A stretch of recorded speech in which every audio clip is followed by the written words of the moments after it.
Hey everyone, it's Ed, and I want to welcome you to meet the speakers for Australian Healthcare Week 2025, which takes place in Sydney on March 19th through 20th. It's the largest healthcare conference of its kind in the Southern Hemisphere. I've been there before. It is amazing. I'm coming back. And one of the reasons is because of great speakers like Dr. John Lambert. He's the Chief Clinical Information Officer for NT Health. Dr. Lambert, welcome to Meet the Speakers. Thank you for inviting me and thanks for having me.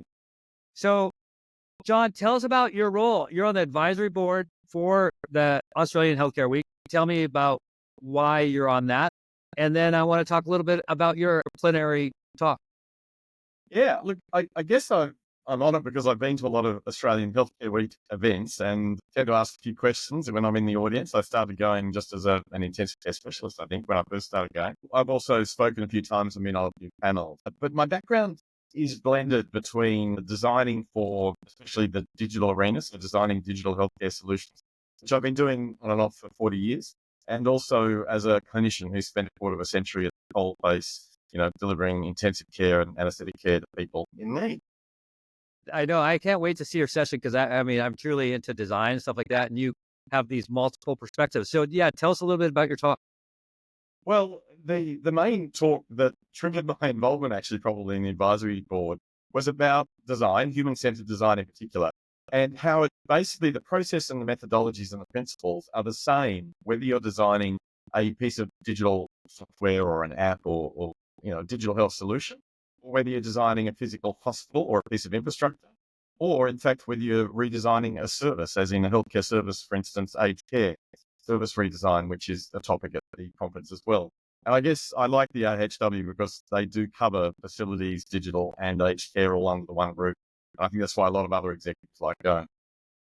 So, what is one reason that someone watching this video who's kind of on the fence about do I make the trip? Do I go to the conference? What's one reason you would give them to go? Well, what surprised me every time I've been to AHW is how many chief executives I see there. So if you want to get in touch with the decision makers, and it's not just they're there, there's something about the conference. A lot of the time you'll see CEs turn up at conferences and they're there because they're presenting and they're frantic and busy and they don't really want to talk to you. They want to get in, do it, get out.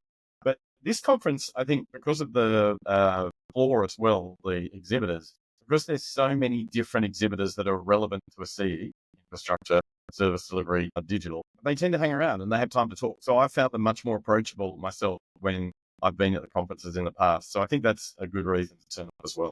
Yeah.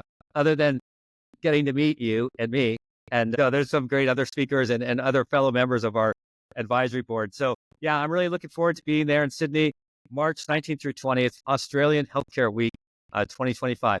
So, John, and I look forward to getting to know you in person instead of just virtual. So, thank you so much. Yeah, no problem at all. Thanks. As I said, thanks for letting me have some time with you.